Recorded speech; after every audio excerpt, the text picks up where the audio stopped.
ఈరోజు వెంకటేశ్వర స్వామి దేవాలయంలో వైఎస్ఆర్ కాంగ్రెస్ పార్టీకి చెందినటువంటి నాయకులు అందరం వచ్చి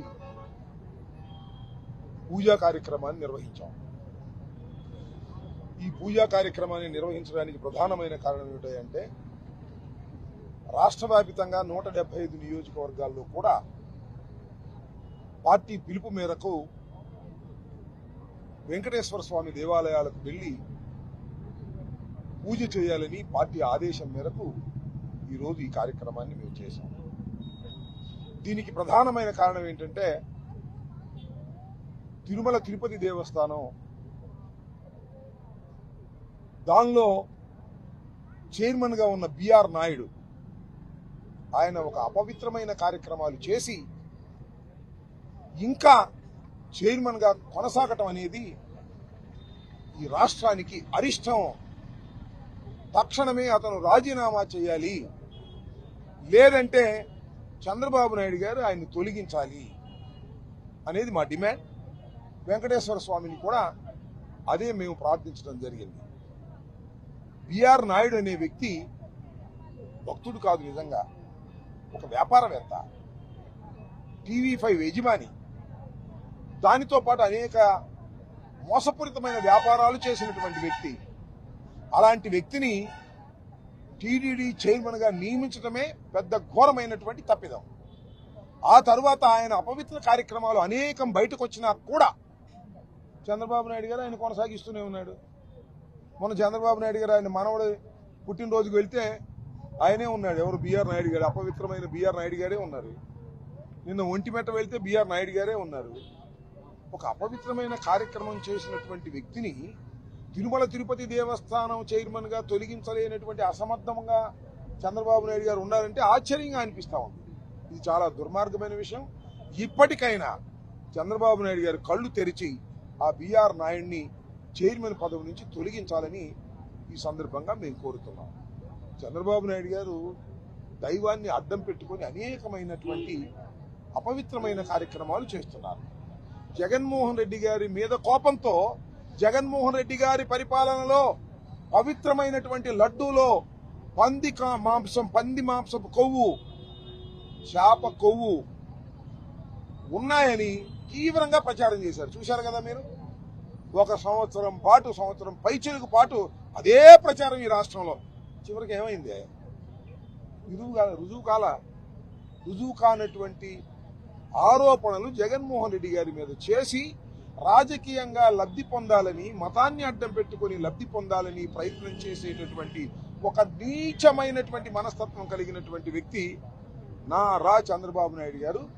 ఆయనకి బిడిసి కొట్టింది పంది కొవ్వు లేదా మాంసపు నూనె, గొడ్డు మాంసపు నూనె తిరుపతి లడ్డూలో కలిసిందని చెప్పినటువంటి విషయాలన్నీ అవాస్తవాలని సిబిఐ తేల్చేసింది. దాంతో డామును వెనకబడ్డారు. అది వదిలేశాడు.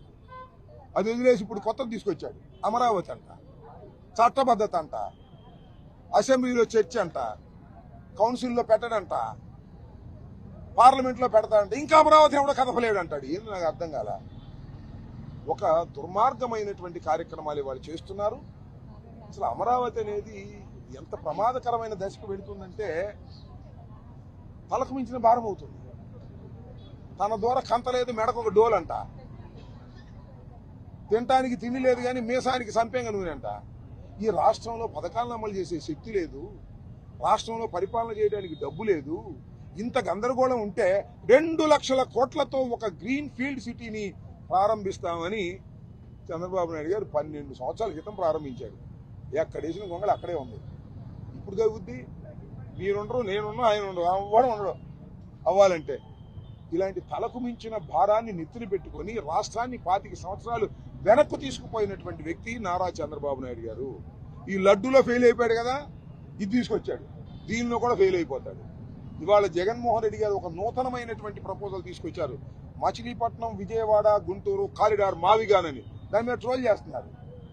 ఎందుకంటే వాళ్ళకి ఛానల్స్ ఎక్కువ కదా, వాళ్ళకి మీడియా పవర్ ఉంది, యూట్యూబ్ ఛానల్స్ ఉన్నాయి, ఇవన్నీ ఉన్నాయి కదా, ట్రోల్ చేస్తారు. మొన్న మీరు పంది మాంసము కొవ్వు ఇవి కలిసిందని లడ్డూలో కూడా ఇలాగే ట్రోల్ చేసేసి అయిపోయింది అన్నారు. చివరికి ఏమైంది? ఇది కూడా అంతే. ఈ రాష్ట్రానికి అభివృద్ధి మంత్రం మావిగనే తప్ప అమరావతి కాదు. అమరావతి ఈ రాష్ట్రానికి గుదిబండ, అప్పుల పాలైపోయేటటువంటి పరిస్థితి వస్తుంది.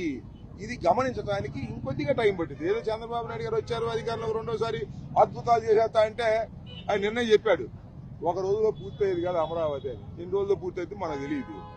ఇవన్నీ అభూత కల్పనలు సృష్టించి సింగపూర్ అని మలేషియా అని ఇలా చూపించి ప్రజలను మోసం చేసినటువంటి వ్యక్తి నారా చంద్రబాబు నాయుడు గారు. లడ్డూలో ఏ విధంగా అయితే వెనక్కు పడ్డాడో ఈ అమరావతిలో కూడా అదే విధంగా పడబోతున్నారనే విషయాన్ని దయచేసి అందరూ గమనించాలని ఈ సందర్భంగా కోరుకుంటూ, తక్షణమే వ్యాపారవేత్త అయినటువంటి బిఆర్ నాయుడు, అపవిత్రమైనటువంటి బిఆర్ నాయుడు అక్కడి నుంచి తొలగించాలి. చైర్మన్ గా మీ ఇష్టం వేసుకుని కొత్త వాడిని ఎవడు కాదన్నాడు, మీ వాడిని వేసుకుంటారు కదా. ఈ అపవిత్రమైనటువంటి బిఆర్ నాయుడిని కొనసాగించడంలో మీ అర్థం ఏంటో చెప్పాలని ఈ సందర్భంగా మేము కోరుతున్నాం.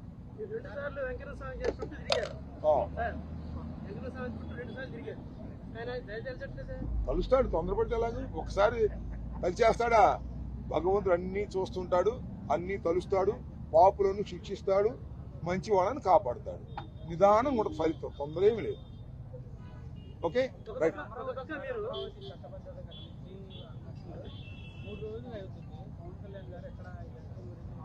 పవన్ కళ్యాణ్ గారు ఆయన మాట్లాడాలంటే కొంత ఇబ్బంది ఏమో నాకు తెలియదు, మీరు ఆయన అడగాలి.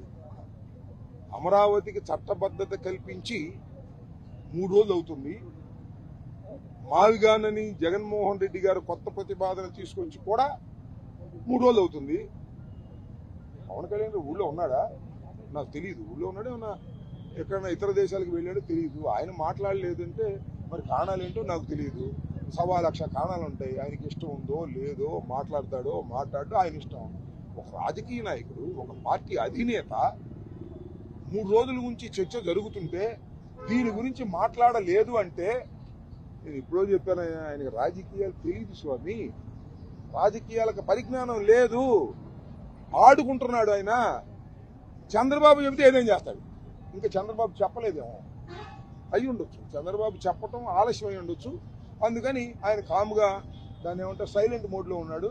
ఆయన కొద్దిగా సౌండ్ మోడ్లోకి రావాలంటే వేరే వేరే కార్యక్రమాలు చంద్రబాబు నాయుడు గారు మాట్లాడాలి, ఇవన్నీ చేయాలి అని నేను అనుకుంటున్నాను. ఇది నా అభిప్రాయం. కానీ ఒక రాష్ట్ర ఉప ముఖ్యమంత్రి, ఒక పార్టీ అధినేత ఇంత చర్చ జరుగుతుంటే మౌనంగా ఉన్నాడు అంటే నాకు అర్థం కాల. మీకు ఆ ప్రశ్న వచ్చింది, మీకు ఆ ప్రశ్న వచ్చింది, మీకు ఆ ప్రశ్న వచ్చింది, దేశంలో ఉన్న వాళ్ళందరికీ ఆ ప్రశ్న వచ్చింది. ఎందుకు ఈయన మౌనంగా ఉన్నాడు? ఎప్పుడు ఈయన మాట్లాడతాడు? చూద్దాం. నిన్న కూడా ఇదే ప్రశ్న అడిగారు. ఆయన మాట్లాడటం ఆయన ఇష్టం, మనం ఏం చేస్తాం? ఆయన అడగాలి. మీరు ప్రశ్న మీరు పెట్టి దినాలు ఎందుకు మాట్లాడలేదు? కొద్దిగా ఆలోచించుకుంటున్నాడేమో, ఇంకేమైనా కార్యక్రమాలు ఉన్నాయేమో, బిజీగా ఉన్నాడేమో మనకు తెలియదు. ఇది పెద్ద ఇంపార్టెంట్ కాదనుకున్నాడేమో. ఇన్ని భావాలు వస్తాయి. Okay, thank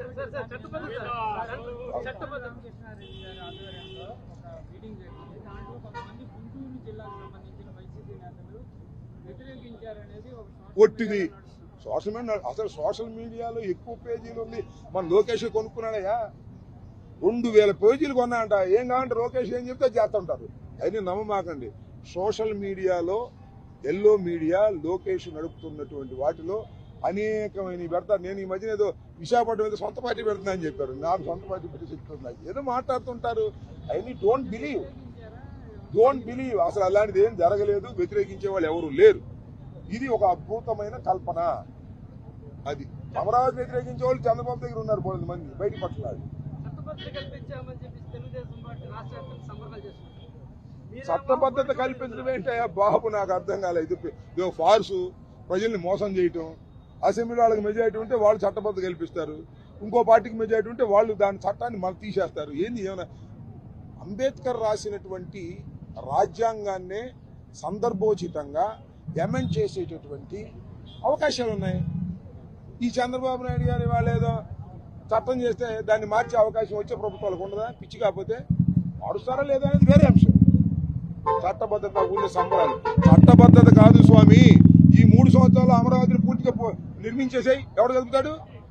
నిర్మించలేవు. 2 లక్షల కోట్లు ఎక్కడ తీసుకొస్తావు? 2 లక్షల కోట్లు తీసుకొచ్చావు అనుకో పొరపాటుని, దానిలో 50,000 కోట్లు నువ్వు నీ అబ్బాయి పంచుకోవడమే కమిషన్ ద్వారా. అడగని అమరావతి వెళ్ళి ఎంత కమిషన్ తీసుకుంటున్నారు? కేవలం దోపిడీ కోసం అమరావతి గ్రీన్ ఫీల్డ్ సిటీని ప్రారంభించారు తప్ప రాష్ట్ర శ్రేయస్సు కోసం ఈ అమరావతిని చంద్రబాబు నాయుడు గారు సృష్టించడానికి ప్రయత్నం చేయలేదు. తెలివి గలవాడైతే, తెలివి తక్కువ వాడంటేనే ఊరుకోరు వచ్చిన ప్రాబ్లం. ఎందుకంటే 75 సంవత్సరాలు, ఎన్నో సంవత్సరాలు రాష్ట్రంలో రాజకీయాల్లో ఉన్నాడు, ముఖ్యమంత్రిగా చేశాడు. ఎవడైనా తెలివి గలవాడు, రాష్ట్రం బాగు కోరుకునేవాడు. ఇన్ని పట్టణాలు ఉన్నాయండి. విజయవాడ ఉంది, గుంటూరు ఉంది, మందరం ఉంది, ఏలూరు ఉంది, రాజమండ్రి ఉంది, అక్కడ విశాఖపట్నం ఉంది, ఇటు వస్తేనేమో నెల్లూరు ఉంది, ప్రకాశం జిల్లాలో ఒంగోలు ఉంది, తిరుపతి ఉంది. ఇన్ని పట్టణాలు ఉంటే ఏదో ఒక పట్టణాన్ని తనకు నచ్చిన పట్టణాన్ని రాజధానిగా ఎన్నుకోవాలి. కానీ కొత్త రాజధాని కట్టేస్తారని గ్రీన్ ఫీల్డ్ రాజధాని కంటాన్ని పెద్ద గుంటలో సెలెక్ట్ చేసుకున్నాడు.